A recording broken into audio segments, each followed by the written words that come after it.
नमस्कार दोस्तों, आप सभी का स्वागत है एक बार फिर से मेरे YouTube चैनल अंजन क्लासेस में।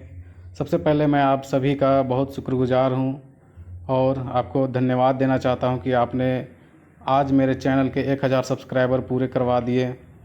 इसी तरह आप मेरे चैनल को प्यार देते रहें, सहयोग करते रहें। आपके समक्ष में और भी बहुत सारी जानकारियाँ उपलब्ध कराता रहूँगा।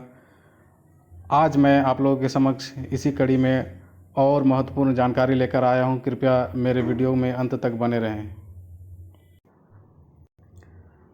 सबसे पहले मैं एक चीज़ क्लैरिफाई करना चाहता हूँ यहाँ दोस्तों कि टीजीटी 2016 से संबंधित सिर्फ मैं आप लोगों के समक्ष जानकारियाँ उपलब्ध कराता हूँ।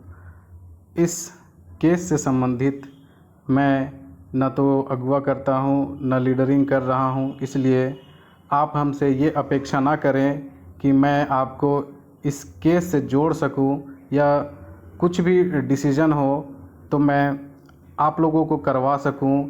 ऐसी अपेक्षा आप हमसे ना रखें और इस केस के जो भी अगवा करता है आप उनसे संपर्क करें। आप कृपया करके हमसे ऐसी अपेक्षा ना करें और वीडियो को आगे लेकर मैं चलता हूं। सबसे पहले मैं आपको बताना चाहता हूं कि यहां आप देख पा रहे होंगे टीजीटी में टोटल 17,786 वैकेंसीज़ थी।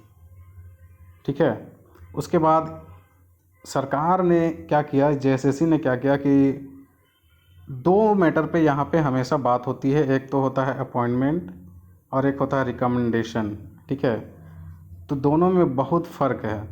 हालांकि ये सिर्फ दो शब्द दिखते हैं लेकिन दोनों में बहुत ज़्यादा फ़र्क है। आपको याद होगा कि सुप्रीम कोर्ट ने इस केस से संबंधित वर्डिक्ट दिया था कि जितनी 17,786 सीटें हैं, 17,786 सीटें हैं, इन सभी सीटों को इसी वैकेंसी में भरा जाए। इसको कैरी फॉरवर्ड आप नहीं कर सकते, यानी कि दूसरे वैकेंसी में नहीं डाल सकते। आप कह सकते हैं इसको कि इसको बैकलॉग में नहीं डाल सकते हैं। इसलिए मैं आप लोगों को आश्वस्त कराना चाहता हूं कि जो भी यहाँ पे आप देख रहे हैं रिकमेंडेशन और अपॉइंटमेंट का जो मैटर है, जितना आपको यहाँ रिकमेंडेशन में दिख रहा है 13,953 सीटें, ये सरकार के द्वारा सिर्फ रिकमेंड की गई है। ये कह सकते हैं जेएसएससी के द्वारा रिकमेंड की गई है। रिकमेंडेशन को अनुशंसित कहा जाता है, ना कि अपॉइंटमेंट कहा जाता है। नियुक्ति इसको नहीं कहा जा सकता है। कुल मिलाकर यहाँ पे 17,786 सीटें टोटल भरनी हैं। ठीक है, इसलिए मुझे लगता है कि जो भी यहाँ पे रिकमेंडेशन और अपॉइंटमेंट के बीच जितनी सीटें बच रही है, अगर इसको आप घटाएंगे तो आप देख सकते हैं 1448 अप्रोक्स सीटें अभी भी खाली बची हुई हैं। तो इन सीटों पर जेएसएससी को फिर से बहाली करनी चाहिए। इन सीटों को पूरी भरनी है। ठीक है, इसलिए आप लोग चिंतित ना हो। जो कोई भी जो कट ऑफ अभी निकाली गई है जेएसएससी के द्वारा, उसके 2-4 मार्क्स इधर उधर आगे पीछे होंगे तो ज़रूर वो कट ऑफ में आ सकते हैं। ये जो सीटें आपको दिख रही हैं, और जेएसएससी इन सीटों को ज़रूर भरेगी क्योंकि ये सुप्रीम कोर्ट का आदेश है। इस चीज़ को आप लोगों को समझना होगा यहाँ पर कि रिकमेंडेशन और अपॉइंटमेंट में काफ़ी अंतर है। 13,953 सीटों को रिकमेंड की गई है और उसमें से सिर्फ 12,509 सीटों में ही अपॉइंटमेंट हुआ है, यानी कि अभी भी 1448 सीटें खाली बची हुई हैं। इस चीज़ को आप लोग ध्यान में रखें और बिल्कुल भी हताश ना हो। ठीक है, आगे मैं और बताता हूँ कि क्या है इसमें। ये जो डाटा आप लोग देख रहे हैं दोस्तों, ये जेएसएससी के द्वारा प्रस्तुत की गई है कोर्ट के सामने कि कौन से सब्जेक्ट में कितनी सीटों को रिकमेंड किया गया है और कितने लोग उसमें अपॉइंट हुए हैं। सारे विषयों का यहाँ पे डेटा उपलब्ध है। आप यहाँ पे कॉलम वाइज देख सकते हैं कि यहाँ पे रिकमेंडेशन कितना हुआ है। ये एक कॉलम रिकमेंडेशन का बना हुआ है और अपॉइंटमेंट का।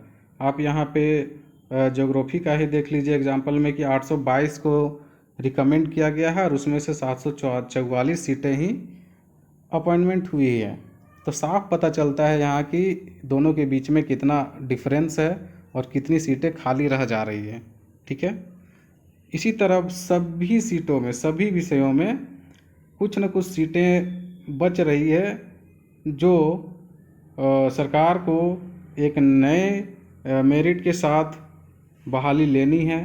आप टोटल यहाँ पे देख सकते हैं, ये जो डाटा सुप्रीम कोर्ट के सामने प्रस्तुत किया गया है, आप यहाँ टोटल में लास्ट में देख सकते हैं कि 3913 सीटें अभी खाली है, यानी कि इनमें अपॉइंटमेंट नहीं हुआ है। ठीक है, रिकमेंडेशन के बावजूद भी कुछ लोग अपॉइंटमेंट अपना योगदान नहीं दिए हैं, वैसी सीटें 3913 हैं। यानी कि 17,786 में से 3913 सीटें अभी भी खाली है जिनको भरी जानी है। और ये सबसे इम्पोर्टेंट चीज़ है यहाँ पे कि ये सीटें कैरी फॉरवर्ड नहीं होगी। ठीक है, ये सीटें जो है कैरी फॉरवर्ड दूसरे वैकेंसी में नहीं होगी, इसी बहाली में भरा जाना है। ये सुप्रीम कोर्ट का स्ट्रिक्ट ऑर्डर है। ठीक है दोस्तों, तो आप लोग बिल्कुल भी हताश नहीं होइए, मेरे चैनल के साथ बने रहिए, चैनल को सब्सक्राइब कर लीजिए। धन्यवाद, मिलते हैं अगले वीडियो में।